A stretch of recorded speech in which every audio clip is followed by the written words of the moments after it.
What up, YouTube? T-Moose here.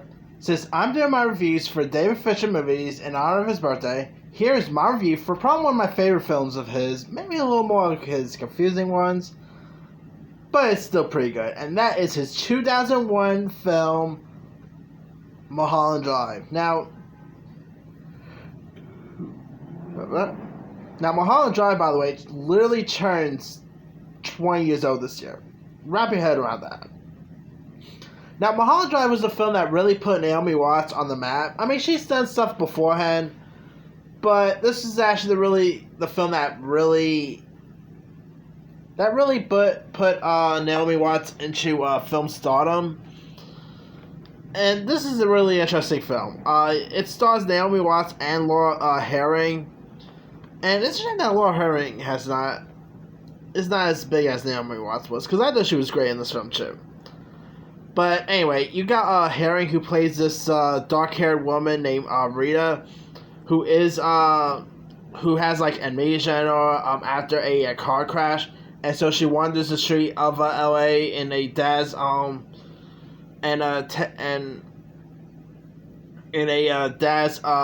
before taking a refuge in this apartment building.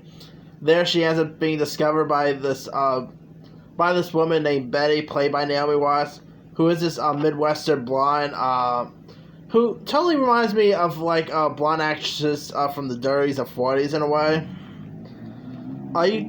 She definitely had that Sandra Dee or I don't know, Grace Kelly feel. But anyway, here Naomi Watts plays the woman Betty, who discovers Rita, and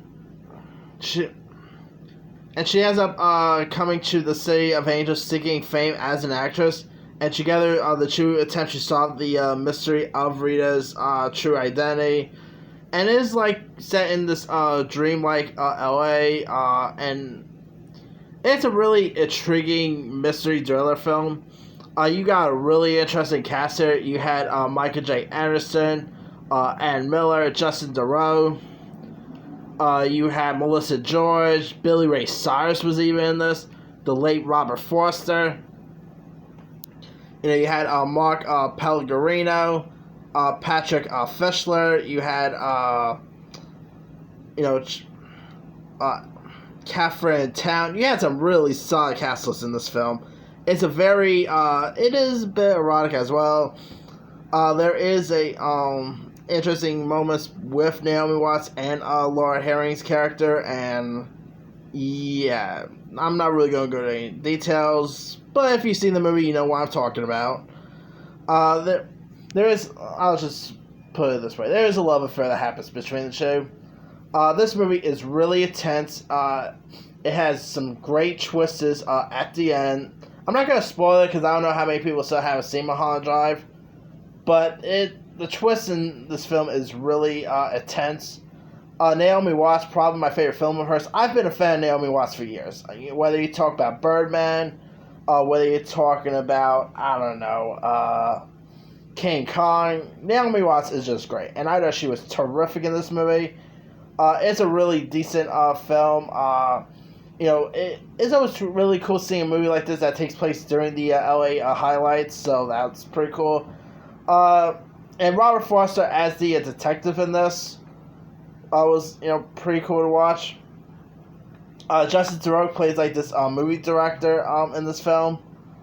You got Ann Miller as this landlady, who was pretty cool. The dialogue is really decent.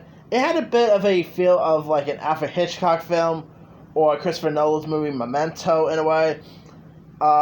It's a really decent film. If you guys ever really seen Mulholland Drive, not really sure where you can find it. Let me see where you can find Mulholland Drive at. You can probably find it. Yeah, it's actually on HBO Max. Go give it a watch. It's a really decent film. 83% on Rotten Tomatoes, so there's that. Anyway, let me leave with you guys. Have you ever seen David Lynch's film Mulholland Drive? If so, what you thought? Were you a fan of it? Were you not a fan of it?